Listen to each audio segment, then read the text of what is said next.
The Uber door had barely closed when my grandfather stopped walking. He stared past me at the curb, then back at me, his brow folding in confusion. "Gina," he said, loud enough for the entire family to hear, "why did you take an Uber? Where's the SUV we gave you for your 24th birthday?" My throat locked. Around us, my cousins were climbing out of polished SUVs and luxury sedans. My grandmother stood near the restaurant entrance holding a bouquet. My mother, Denise, was already smiling before I could speak. "Oh, Dad," she said lightly, waving a hand. Her sister needed it more. A few relatives nodded awkwardly, eager to move on. I looked at Rachel. My younger sister's fingers tightened around a set of keys inside her purse. Grandpa didn't look at her. He looked at me. "Gina," he asked again, slower this time, "did you choose to give it away?" I opened my mouth. My mother stepped between us. "We're blocking the entrance. Let's go inside before the reservation is lost." Grandpa didn't move. The chatter around us died. He set his cane against the wall and said quietly, "No one goes inside until I hear my granddaughter answer." For 6 years, I had rehearsed this moment in my head and never once imagined it would happen in front of the entire family. I felt every eye on me.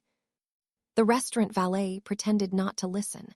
My grandmother's bouquet trembled slightly in her hands. I swallowed. My voice cracked. My mother's smile sharpened. "Gina, don't make a scene." That was the sentence she always used when she wanted me silent. I looked down at the modest gift bag in my hands, then at the parking lot where Rachel's SUV sat in the closest spot. My SUV. Grandpa took one step toward me. "Sweetheart," he said gently, "tell me the truth." I finally whispered, "I didn't give it away." The silence that followed was so complete that I could hear the Uber pulling away from the curb. The words hung in the air like a glass that had just shattered.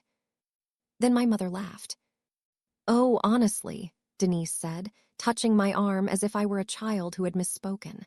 "She means she didn't want to give it away. That's very different." No one laughed with her.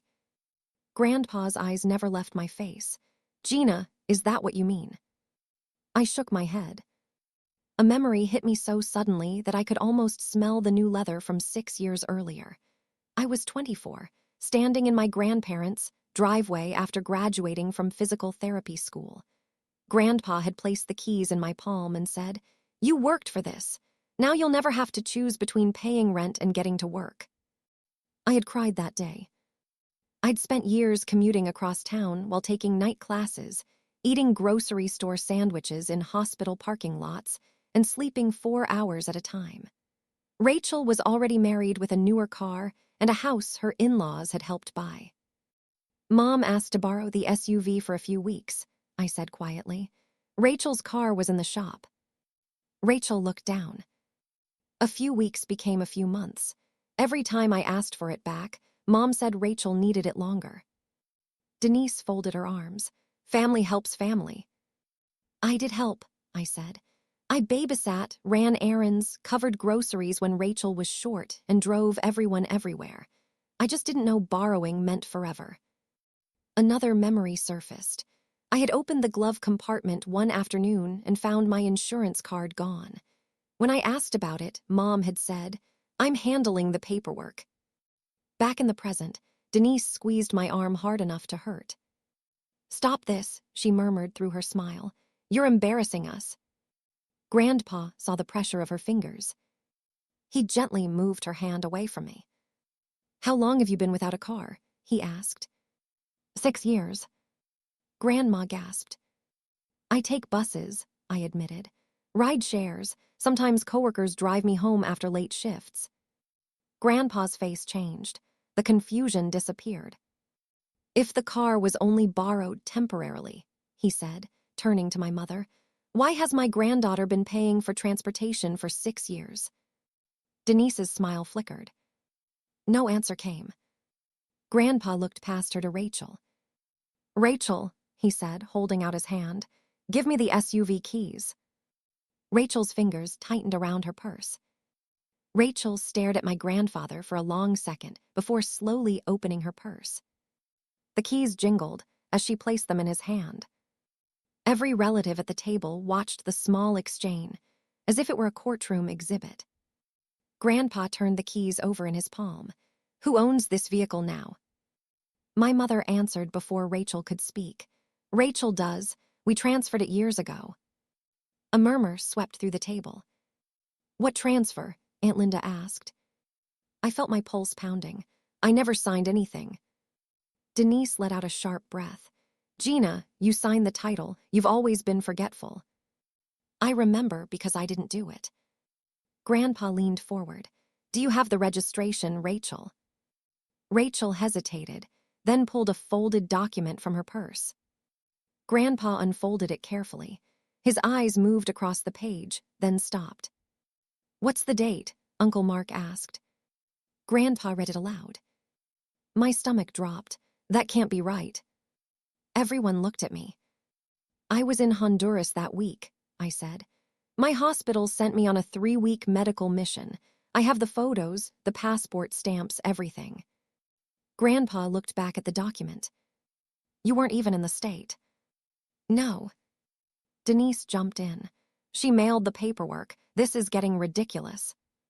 Cousin Aaron, who worked at a bank, frowned. "Vehicle transfers usually require notarized signatures." The whispers started immediately. Did she really sign it? How could she if she was out of the country? Rachel's eyes filled with tears. "Mom said she handled everything." "Rachel," Denise snapped, "stop talking." Grandpa rose slowly from his chair. The restaurant noise seemed to fade around him. He looked directly at my mother. "Denise," he said, voice trembling with anger, "did my granddaughter ever authorize this transfer?" My mother stared back at him. She said nothing. Grandpa reached into his jacket, pulled out his phone, and unlocked it. "Then we're calling the notary right now." Grandpa pressed the call button and set the phone on speaker in the middle of the table. The hostess glanced over from the front desk. Nearby diners had begun pretending not to listen. A woman answered, "Henderson Notary Services." Grandpa introduced himself and read the transfer date from the registration. We all sat frozen while she searched. "I'm sorry," the woman said after a moment. "We have no record of a Gina Harper appearing in our office on that date." My mother spoke immediately. "Records get lost all the time." The notary replied, "Our records are digital and archived. If she had signed in person, there would be an entry." Grandpa thanked her and ended the call. No one spoke. While he stared at the registration, another memory surfaced. "I kept getting maintenance reminders for the SUV for almost a year after the transfer date," I said. "Oil change notices, tire rotation notices. They came addressed to me." Grandpa looked up sharply. "So your information was still attached to the vehicle?" I nodded. Rachel suddenly covered her face with her hands. "Mom, I can't do this anymore." Denise hissed, "Rachel, be quiet." Rachel looked at me, crying now. "My boutique failed. I owed suppliers and a lender. Mom said she'd fix it." The entire table leaned in. "She used the SUV as collateral for a short-term loan," Rachel whispered. "When I couldn't pay it back, she said transferring the title permanently was the only way to keep collectors away." The words hit me like a punch. "You used my car to cover Rachel's debts?" I asked. Denise straightened in her chair. "Rachel has children. You were single, employed, and responsible. You could manage without it." Grandpa's voice turned dangerously quiet. "Why didn't you ask Gina?" My mother looked at me with a strange mixture of irritation and certainty. "Because she always says yes eventually." At that exact moment, Grandpa's phone chimed. An email from the DMV had arrived with a scanned copy of the transfer form. He opened it and turned the screen toward me. I stared at the signature. "That's not mine." Grandpa took my driver's license from my wallet and placed it beside the phone. The signatures were visibly different. He compared them for several seconds, then lifted his eyes to my mother. "You forged your daughter's name." No one moved. My mother stared at the phone screen, as if refusing to blink could change what was there. That proves nothing, she said finally. Signatures change. Grandpa's hand shook, but his voice didn't. I watched Gina sign her college loan papers. I watched her sign the deed on her apartment lease. This is not her signature. Denise pushed back her chair. I was protecting this family. By stealing from your daughter? Grandma asked, her voice breaking. For the first time that day, my mother looked uncertain. Grandpa turned to me. Gina, in front of everyone, did you ever give permission for that SUV to be transferred? My heart pounded so hard I could hear it. No, I said. I was afraid if I fought it, I'd lose my family. The sentence landed harder than the forgery. Grandpa closed his eyes briefly. When he opened them, they were wet. I'm sorry, he whispered. I should have noticed. That apology broke something in me. I had spent 6 years telling myself staying quiet was the mature choice. Hearing someone finally believe me hurt more than being doubted. Rachel reached across the table, crying openly now. I let Mom convince me you didn't really need it. I knew it was wrong, and I kept taking the easy way out. I'm sorry. I couldn't answer yet. Grandpa picked up his phone again and stepped away from the table. We could hear him speaking to his attorney. I need to challenge a vehicle transfer immediately, he said. Possible forgery. Preserve all documents and signatures. When he returned, he sat beside me instead of across from me. Nothing gets moved, he said. Nothing gets sold. We handle this properly. Then he looked at my mother. Denise, until this is resolved, you are no longer handling any family finances. Her face drained of color. Grandma added quietly, and you will not have access to our accounts. That seemed to shock my mother more than the forgery accusation. Rachel wiped her eyes. I'll surrender the SUV voluntarily. I'll repay the insurance, registration fees, and whatever Gina spent on transportation. Denise rounded on her. Don't you dare turn against me. Rachel stood up. I'm not turning against you. I'm finally stopping the lie. Grandpa nodded toward the door. Denise, I think you should leave. For a moment, I thought she would argue. Instead, she grabbed her purse and walked out of the restaurant without looking back. The anniversary lunch never became a celebration. It became a reckoning. A few weeks later, Grandpa asked me to meet him at the dealership service center. The SUV sat outside, washed and repaired, sunlight reflecting off the hood. He held out the keys. I hesitated. Are you sure? He closed my fingers around them. This was never about a car, he said. It was about whether you mattered. I cried again, but differently this time.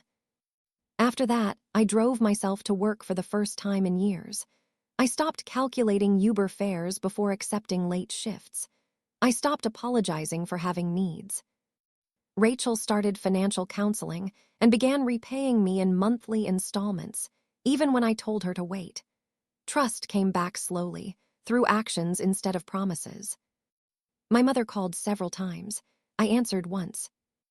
I did what I thought was best, she said. No, I replied.